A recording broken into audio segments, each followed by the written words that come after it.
ikimenyetso gikomeye kiboneka mu ijuru. Mbona umugore wambaye izuba, ukwezi kwari munsi y'ibirenge bye, no ku mutwe we yambaye ikamba ry'inyenyeri 12, kandi yari atwite, nuko atakishwa no kuramukwa, ababazwa n'ibisi. Ikibazo tugiye kwibaza ahangaha, uyu mugore ni mugore nyabaki?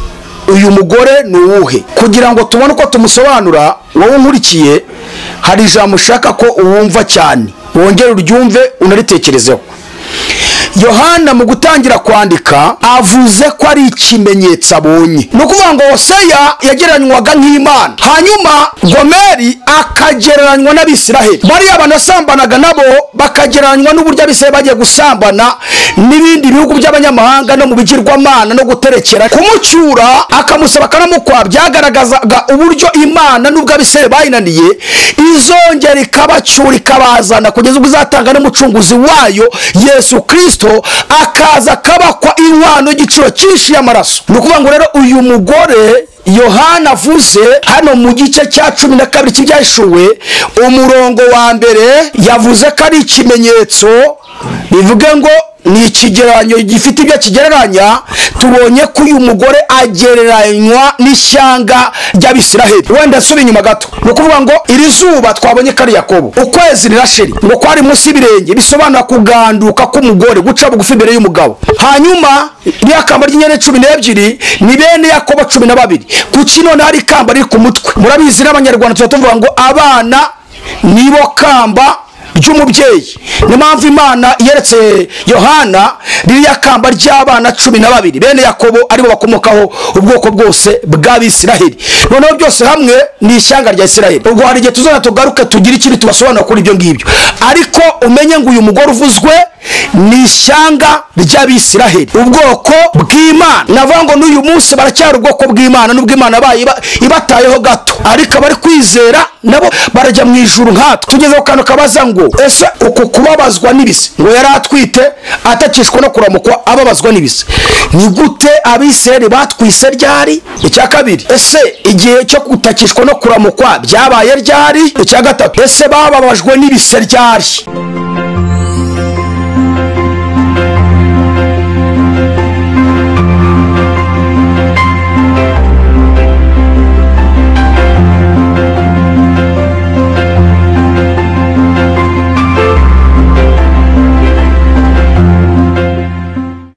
Amahoro y'Imana yongera abane namwe shuti bene data bakundwa muri hirya no hino mu bihugu bitandukanye, mwebwe mudukurikirana buri munsi kuri YouTube channel yacu Revelation Ministry. Turabasuhuje kandi rwose inshuti zacu mwese mukurikirana ubutumwa bwiza tubagezaho, diaspora muri hano mu bihugu byacu bya Afrika, n'abari hirya mu Burayi, abari Amerika, abari muri Australia. Amahoro y'Imana abane namwe. Uyu mwanya rero tugarutse mu kiganiro igihe cyanjye, ngira ngo tumaze kugira tubamenyesha yuko kiganiro igihe cyanjye gitambukamo inyigisho z'uburyo butatu. Icya mbere ni inyigisho z'ubuhanuzi bw'igitabo cy'ibyahishuwe, cya kabiri ni inyigisho zo kugaruka kwa Yesu, cya gatatu ni inyigisho zirebana n'ibimenyetso bigaragaza kugaruka kwa Yesu. Ngira ngo rero ubwo duherukana twari tumaze kubigisha ku byumweru 70, nibyo tumaze iminsi turi kwigisha kugira ngo tubone uko twinjira kuri za ngingo 12 zireba no kugaruka kwa Yesu. Rero uyu munsi nago tugarutse tukomeza ku byumweru 70, kuko twababwiye icyiciro cya mbere byagikozwemo, dusigaje ibyiciro bibiri. Kiriya cyiciro cya kabiri cy'ibyumweru 32 bihwanye n'imyaka 434, ndetse n'icyiciro cya nyuma cy'icyumweru kimwe gihwanye n'imyaka 7. Uyu munsi rero nagabye tugiye kujyamo, ahubwo tugarutse mu gitabo cy'ibyahishuwe kuri babandi bene data bagiye badusaba ko muri iyi minsi twabaganirizaho nibuza kiriya gice cya 12 cy'ibyahishuwe n'icya 13, dore ko ubuhanuzi cyane buvugwa mu gice cya 13 aribwo twicayemo uyu munsi, ibyinshi tubyicayemo. Rero uyu munsi tugiye gutangira igice cya 12 cy'ibyahishuwe Yohana. Ndagusaba wowe utarakora subscribe kuyikora, ndetse no kuba wakanda like nabwo kugira ngo tumenye ko ibintu muba mwabyumvishe byabafashije, hanyuma ukadufasha nyine gushayarenga izi nyigisho. Reka dusome ubuhanuzi bw'igitabo cy'ibyahishuriwe Yohana igice cya 12 kuva ku murongo wa mbere kugeza ku murongo wa 17. Ni igice cyose, hanyuma nubwo tugiye kuvuga igice cyose ariko tuzagenda buhoro buhoro twigisha nibuza buri mirongo nk'ibiri kugira ngo abantu barusheho gusobanukirwa kiriya gice kivugwamo iby'umugore n'ikiyoka. Rero nakubwira ngo ugiye gusobanukirwa umugore uvugwamo ndetse n'ikiyoka kivugwamo aho hariya, nibyo tugiye kuvuga. Hanyuma rero ntuzacikwe, tugiye gusoma igice cyose kandi dufashe nawe niba ufite Bibiliya hafi uyisome hanyuma tugendane. Haratubwira ngo ikimenyetso gikomeye kiboneka mu ijuru, mbona umugore wambaye izuba, ukwezi kwari munsi y'ibirenge bye, ku mutwe yambaye ikamba ry'inyenyeri 12, kandi yari atwite, nuko atakeshwa no kuramukwa ababazwa n'ibise. Umurongo wa 3 bavuga ngo mu ijuru haboneka ikindi kimenyetso, mbona ikiyoka kinini gitukura gifite imitwe 7 n'amahembe 10, no ku mitwe yacyo gifite ibisingo 7. Umurongo wa 4 umurizo wacyo kura 1/3 cy'inyenyeri zo mu ijuru uzijugunya mu isi. Icyo kiyoka gihagarara imbere y'uwo mugore waramukwaga kugira ngo gihere ko kirya umwana we kimutsotsobe. Umurongo wa 5 atubwira ngo abyara umwana w'umuhungu uzaragiza amahanga inkoni y'icyuma. Umwana warasawurwa ajyanwa ku Mana no ku ntebe yayo. 6 atubwira ngo uwo mugore ahungira mu butayu aho afite ahantu yiteguriwe n'Imana kugira ngo bamugaburireyo kumara iminsi 1260. Umurongo wa 7 mu ijuru habaye intambara, Mikayeli n'abamarayika be batabara kurwanya cya kiyoka. Ikiyoka kirwana n'abamarayika bacyo ntibanesha, kandi mu ijuru habo ntihabakiboneka. Cya kiyoka kinini kiracibwa, aricyo yanze kwa kera, ariyo mwanzi na Satani, nuko kijugunywa mu isi, abamarayika bacyo bajugunyanwa nacyo. Umurongo wa 10 ravuga ngo numva ijwi rirenga rivugira mu ijuru riti noneho agakiza karasohoye, gasohoranye n'ubushobozi n'ubwami bw'Imana yacu n'ubutware bwa Kristo wayo, kuko umurezi wa bene data ajugunywe hasi wahoraga barga ku manywa na nijoro imbere y'Imana yacu. Nabo bamuneshesheje amaraso y'umwana w'intama n'ijambo ryo kuhamya kwabo, ntibakunda n'amagara yabo, ntibanga no gupfa. 12 nuko rero wajwe namwe bari bamone mwishime, nawo wasiwe nawe wanyanja we mugushije ishyano, kuko Satani abanukiye afite umujinya mwinshi, azi yuko afite igihe gito. 13 nuko cya kiyoka kibonye ko kijugunywe mu isi, gihiga wa mugore wabyaye umuhungu. Umugore ahabwa amababa 2 y'ikizu kugira ngo aguruka ahungire mu butayu ahantu he, ahagaburirwa igihe n'ibihe n'igice cy'igihe 7. Icyo kiyoka cya kiyoka gicira amazi ameze nk'uruzi nyuma y'uwo mugore kugira ngo amutembane, ariko isi iramutabara, yasamya akanwa kayo imira urwo ruzi cya kiyoka cyaciriye. Umurongo wa 17 aho ngaho washyira akadomo ko tuzagaruka cyane mbere ko twinjira ku gice cya 13. Haravuga ngo icyo kiyoka kirakarira wa mugore, cyangwa se ikiyoka kirakarira wa mugore, kiragenda ngo kirwanya abo mu rubyaro rwe basigaye bitondera amategeko y'Imana kandi bafite guhamya mu kwa Yesu. Uyu munsi tugiye gutangira, ariko mbere yuko dutangira ndashaka kuvuga ndibuza nk'ibice bikuru nka 4 bigaragara muri kice cya 12 cy'ibyahishuwe, kuko tuzabyibandaho cyane. Havugwamo ibintu bigeze muri 4. Icya mbere havugwamo uyu mugore uvugwa hano ni uwuhe? Icya kabiri hakavugwamo ikiyoka. Icya gatatu hakavugwamo umwana. Icya kane hakavugwamo urubyaro rundi rw'uwo mugore, kuko suri ya mwana gusa, kuko Bibiliya tubwiye ko umwana we yasawe akaza kujyanwa mu ijuru akicara ku ntebe y'Imana. Ariko umurongo wa 17 bashoje batubwira ko hari urundi rubyaro rw'umugore ikiyoka cyakurikiranye, kuko uriya mugore yakinaniye, kiba ari we gikurikira urwo rubyaro gishaka gusohoza umujinya wacyo ku rubyaro rw'uwo mugore ngo umugore bimubabaze, kuko iteka ryose buriya ukoze ku mwana abakoze no ku mubyeyi. Ngibyo ibintu 4 by'ingenzi tuzagarukamo. Turahera rero ku murongo wa 1 n'uwa 2 niwo tugiye kuvuga gatoya, nubwo ari byinshi bivugwamo turabivuga mu magambo ahinnye, ariko turasobanura ku buryo bwumvikana. Umurongo wa 1 n'uwa 2 batubwiye ngo iki? Haratubwiye ngo ikimenyetso gikomeye kiboneka mu ijuru, mbona umugore wambaye izuba, ukwezi kwari munsi y'ibirenge bye, no ku mutwe we yambaye ikamba ry'inyenyeri 12, kandi yari atwite, nuko atakishwa no kuramukwa ababazwa n'ibisi. Ikibazo tugiye kwibaza ahangaha, uyu mugore ni mugore nyabaki? Uyu mugore ni uwuhe? Kugira ngo tubone uko tumusobanura, wowe unkurikiye hari ijambo ushaka ko uwumva cyane, wongere uryumve unaritekerezeho. Yohana mu gutangira kwandika avuze ko ari ikimenyetso abonye, ntabwo avuze umugore nyamugore. Niyo mpamvu avuze ngo ikimenyetso gikomeye kiboneka mu ijuru. Icyo kimenyetso ni ikihe rero? Aravuga ngo ni umugore wari wambaye izuba, ukwezi kuri munsi y'ibirenge bye, akaba yari atwite, atakishwa no kuramukwa, ababazwa n'ibise. Niba rero batubwiye ngo ni ikimenyetso, bivuye ngo si umugore nyamugore, bivuye ngo uyu mugore ni ikimenyetso cyangwa se ikigereranyo.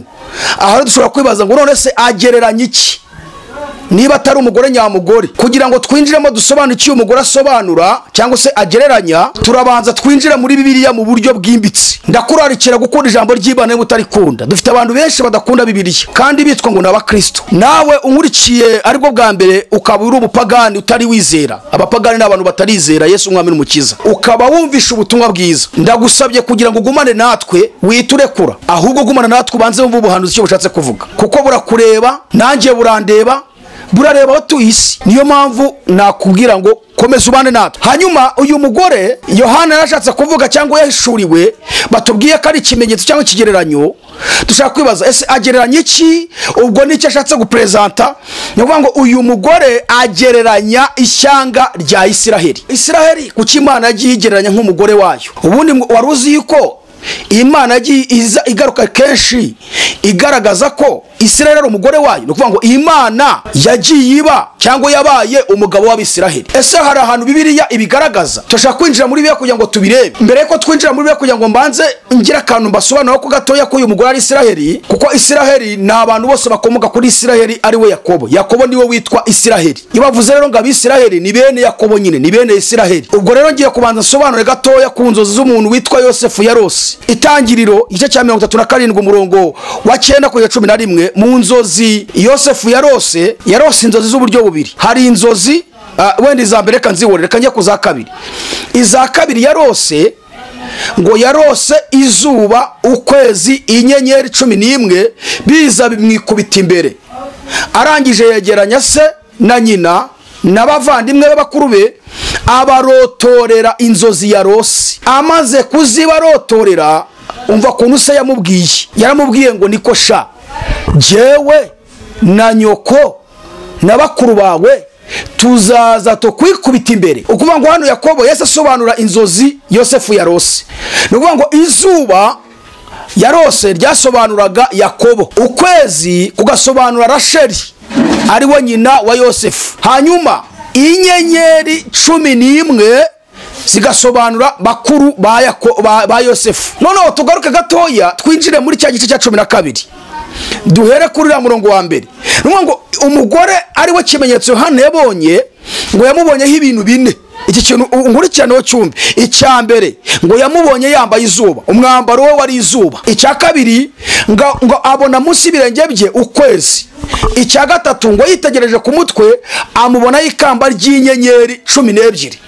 Icya kane ngo amurebye abona aratwite, ariko muri uko gutwita ko ngabona ari hafi kubyara, kuko yaravuze ngo yababazwaga n'ibise atakishwa no kuramukwa.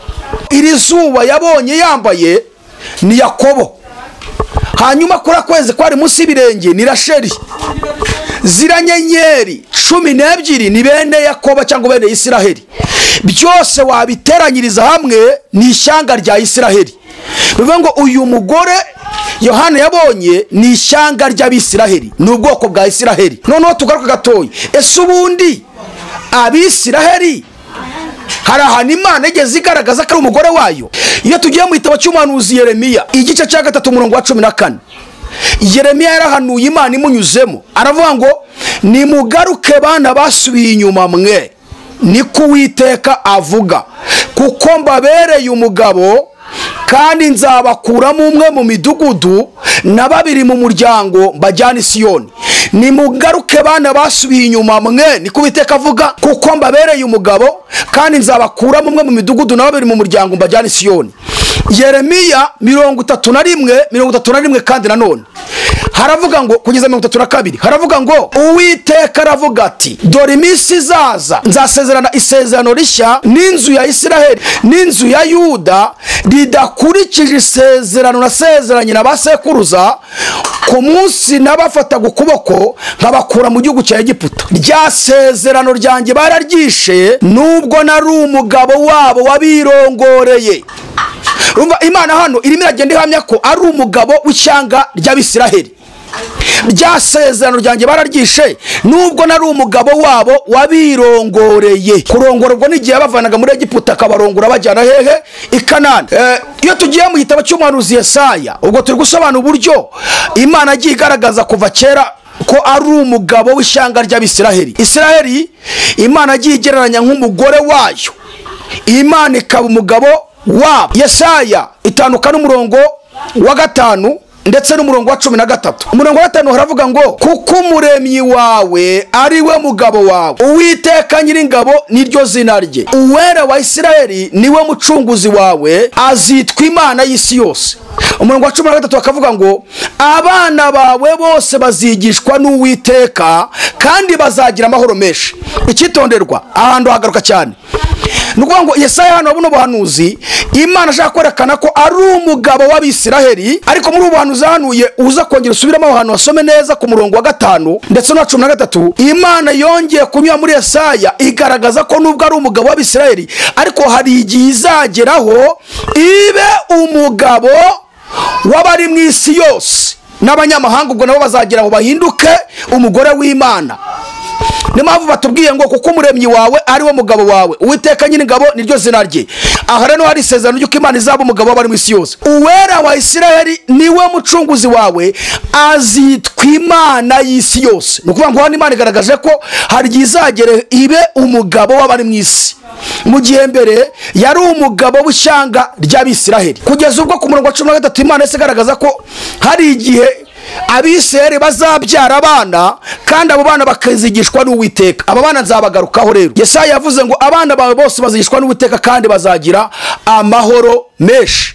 Reka mbanze nongere nsobanure uburyo Isiraheli ari umugore w'Imana. Iyo usomye mu gitabo cy'umuhanuzi Hosea igice cya mbere, icya kabiri, icya gatatu, reka vuga kuri Hosea gatoyi. Hosea ni umuhanuzi Imana yahamagaye ajya kuburira Abisiraheli igihe Abisiraheli bari baragomeye Imana mu buryo bukomeye cyane. Reka vuge ya miryango yari mu majyaruguru ya Yerusalemu ahitwa Samariya, ya miryango 10 Imana yamuhagurukije mu gihe Abisiraheli bari baragiye kure y'Imana, bari gusenga ibigirwamana, bashingiye n'uwitwa Yerobowamu, yabo wa mbere yabo wa kabiri. Uwo mwami wa mbere Yerobowamu wa mbere wabanje kuyobora iriya miryango 10 y'Abisiraheli mu majyaruguru ya Yerusalemu.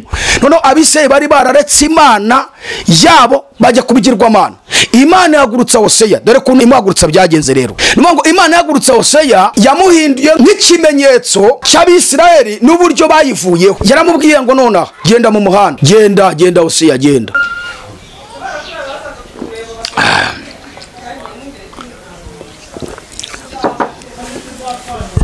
Hanyuma Hosea aragenda, Imana amubwira ngo genda ucyure umukobwa witwa Gomeri w'umumaraya uhora usambana n'abantu batagira ingano, kandi kumucyura umukwe umusabe umukwe. Tekereza kugira ngo Imana ikubwire ngo uri umukozi w'Imana. Reka nitangeho urugero wose ngutanzeho urugero. Ivuye ngo Jarike genda mu muhanda ucyure kanaka w'indaya kandi ntupfe kumucyura gusa, ugende umusabe umukwe. Imana abwiye Hosea ngo nagende acyure Gomeri mwene Diburayimu wari umukobwa w'indaya wicuruzaga. Iramubwira ngo agende amusabe hamukwe, narangiza mucyure amugira umugore. Kumbi dore kimaje kwigisha Abisiraheli. Nukuvuga ngo Hosea yagereranywaga nk'Imana, hanyuma Gomeri akagereranywa n'Abisiraheli. Bari abantu basambanaga nabo bakagereranywa n'uburyo Abisiraheli bagiye gusambana n'ibindi bihugu by'abanyamahanga no mu bigirwamana no guterekera. Kumucyura akamusaba kanamukwa byagaragazaga uburyo Imana nubwo Abisiraheli bayinaniye izongera ikabacyura ikabazana kugeza ubwo izatanga n'umucunguzi wayo Yesu Kristo akaza kabakwa inkwano y'igiciro cyinshi y'amaraso. Ibyo bigaragaza urukundo rw'Imana ku kiremwa muntu, ku muntu Imana yaremye. Hosea aragiye acyura Gomeri mwene Diburayimu aramuzana aramukwa. Bukeye ngo babyana umwana, Imana amubwira ngo umwite Yezereli. Yezereli bisobanura ngo guhora. Imana arimo kuvuga ko izahora amaraso ya Yehu, umwami Yehu w'Abisiraheli. Hanyuma bukeye abyara umwana wa kabiri. Imana amubwira ngo mwite Roruhama, bisobanura ngo nta mbabazi nkibafitiye, barananiye, barangoye, ubu ngiye kubateza ibihugu bibakubite banze bababaze. Bukeye abyara wa gatatu. Imana amubwira ngo uwa gatatu mwite Lowami, bisobanura ngo si ubwoko bwanjye, si abantu banjye, ntabwo bakiri ubwoko bwanjye. Ibyo byose murabisanga muri kiriya gice cya mbere, cya kabiri, cya gatatu. Urebye ukuntu uyu Gomeri yagoye Hoseya kugeza ubwo agiye gutya babana iminsi mike agasubira ku muhanda kwicuruza, Imana ikavuga ngo subirayo wongere umucyuru umusaba umukwe umugaru. Yagira ngo yerekane uburyo Isiraheli yayinaniye. Isiraheli yabaye indaya mbi imbere yayo, igaharika umugabo wayo witwa Uwiteka, ikajya gusanga Satani ukoresha andi mahanga asenga ibigirwamana, afite politike itubahiriza Imana. Imana yageranyije Isiraheli nka maraya wagiye kuraya n'andi mahanga. Aha ndasobanura, ese ubundi ubumaraya bw'Abisiraheli ni ubuhe? Ni nk'ibintu bitatu navuga. Icya mbere, Abisiraheli iyo bajyaga gufatanya n'abanyamahanga bakayoborwa na politike y'ibindi bihugu basohotse mu mategeko y'Imana, icyo gihe Imana yababonaga nk'abamaraya. Ubwo nuko ngo babaga baretse ubutegetsi bw'Imana bakajya ku butegetsi bw'abantu. Hanyuma iyo Abisiraheli basengaga ibigirwamana by'andi mahanga, Imana yababonaga nk'abasambanyi, bayiharitse bajya gusenga ibindi bigirwamana, bagira ibindi bajyaho. Iyo Imana yabonaga Abisiraheli, cyo ni cya gatatu, bagiye gushakana n'andi mahanga, ntibashakane bo ubwabo nk'ubwoko bwa Isiraheli, Imana yabonaga nanone bahindutse indaya, bagiye gushaka kwivanga n'ubwoko bw'abanyamahanga, kuko icyo gihe abanyamahanga bari bataragira agaciro. Mu nyigisho zo kugaruka kwa Yesu turimo turigisha, tuzagaruka ku itandukaniro ry'ishyanga rya Isiraheli, ubwoko bw'Imana, ndetse n'abanyamahanga. Ejo bundi hari abantu batubaje icyo kibazo, reka mbwire abagiye batubaza ngo mukurikirane ubutumwa bwiza, kuko tuzabasobanurira inkomoko y'Abisiraheli, ubwoko bw'Imana, ndetse n'inkomoko y'abanyamahanga. Kubera iki rero abanyamahanga akabaho Abisiraheli, ubwoko bw'Imana, kandi twese dukomoka kuri Adamu na Eva, tukongera tugakomoka kuri Nowa, kuri babahungu be Shemu na Hamu na Yafeti. None kuki bamwe biswe ubwoko bw'Imana bw'Abisiraheli, abandi bakitwa abanyamahanga? Kandi ugasanga Abisiraheli b'Imana yibandaho ikunda, nyamara abanyamahanga nibaha agaciro. Ibyo tuzabigarukaho turi kwiga inyigisho zo kugaruka kwa Yesu, murabizi ko turimo turazigisha. Reka twikomereze gatoya. Ni ukuvuga ngo rero Isiraheli Imana agiye igeranya iteka ryose nk'umugore wayo, yajya kwivanga n'andi mahanga, yasenga ibigirwamana, yayoborwa na politike y'abanyamahanga, bashakana n'abandi banyamahanga, Imana ikabita indaya, bayiharitse bajya gusambana. Ni ukuvuga ngo rero uyu mugore Yohana avuze hano mu gice cya 12 cy'ibyahishuwe umurongo wa mbere, yavuze ko ari ikimenyetso, bivuge ngo ni ikigereranyo gifite ibyo kigereranya. Tubonye ko uyu mugore agereranywa n'ishyanga ry'Abisiraheli. Wenda nsubira inyuma gato, ni ukuvuga ngo iri zuba twabonye ko ari Yakobo, ukwezi rirasheri ngo kwari munsi y'ibirenge, bisobanura kuganduka k'umugore, guca bugufi imbere y'umugabo. Hanyuma iriya kamba ry'inyenyeri 12 ni bene Yakobo 12. Kuki none hari ikamba riri ku mutwe? Murabizi n'Abanyarwanda tuvuga ngo abana nibo kamba ry'umubyeyi. Ni mpamvu Imana yeretse Yohana ririya kamba ry'abana 12 bene Yakobo, aribo bakomokaho ubwoko bwose bw'Abisiraheli.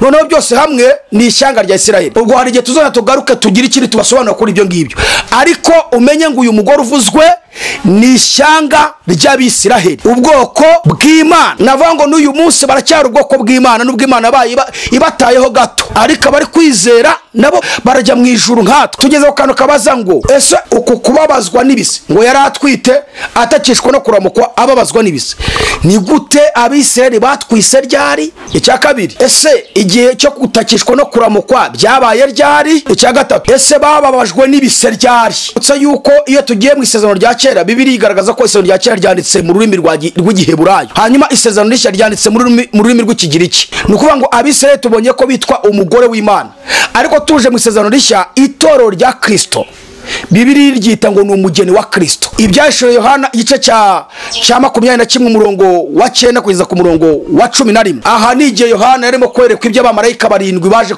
baje kumena ibyago 7 by'imperuka, ariko yaranditse aravuga ngo hanyuma y'ibyo mbona umwe muri ba bamarayika 7 bari bafite za nzabyandwi zuzi ibyago 7 by'imperuka, avugana nanjye arambwira ati ngwino nkwereke umugeni, umugore w'umwana w'intama. Umurongo wa 10 aravuga ngo anjyana ku musozi munini kandi muremure ndi mu mwuka, anyereka ururembo rwera Yerusalemu rumanuka ruva mu ijuru, ngo rwiteguwe cyangwa se rufite ubwiza bw'Imana, ngo kurabagirana kwarwo gusa nk'uko ibuye ry'igiciro cyinshi, nk'ibuye ryitwa yasipi ribonana nk'isarabwayi. Mu isezerano rishya itorero rya Kristo ryitwa umugeni wa Kristo. Mu isezerano rya kera Abisirayeli bitwa umugore w'Imana, ariko reka ngaruke gato, n'umugeni wa Kristo nawe harabageraga ku mugore w'Imana. Itorero gisomye urwandiko Paulo yandikiye Abefeso igice cya 5 kuva ku murongo 21 kugeza 24. Paulo arimo guhugura abubatsi ngo cyangwa se abagore ko bakwiye kugandukira abagabo babo nk'uko itorero rigandukira Kristo.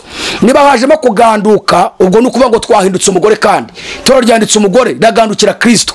Icya kabiri rihinduka umugore ryari mu kubyaza abantu ubutumwa bwiza. Iyo tubwiriza ubutumwa tuba turi kubyara, aho niho twongeye tugahinduka umugore w'Imana. Turagaruka mu kanya gato tubasobanurira gutwita k'uyu mugore, kubabazwa n'ibise ndetse no gutakishwa no kuramukwa. Bana natwe ntucikwe n'ubu butumwa. Turashaka kugira ngo dusobanure iby'uyu mugore tubirangiye tugere ku gice cya 13, kuko turashaka kukwereka aho dukurikiranye uburyo Satani aguhiga ku manywa na nijoro yifuza kuzakurimbuza. Kuko ibi tuzabikomeza tugere kuri 13 dusobanure iby'uriya mubare 666. Tuzasobanura ibya microchip, tuzasobanura uburyo uzashyirwa ku bantu, byose tuzabisobanura. Tukurarikiye komeza kubana natwe, kandi inkomoko ni kuri uriya mugore dutangiye kubigisha. Tuzabereka byose uburyo ikiyoka aricyo Satani cyarwanyije umugore, n'uyu munsi kikaba kirwanya urubyaro rw'umugore ari bo torero rya Kristo. Nkurarikiye komeza kubana natwe. Icyo nakubwira no kugomba kuba maso ugasenga. Niba utarakizwa ukakira Yesu ugakizwa, kuko dusohoye mu bihe bya nyuma. Dusohoye,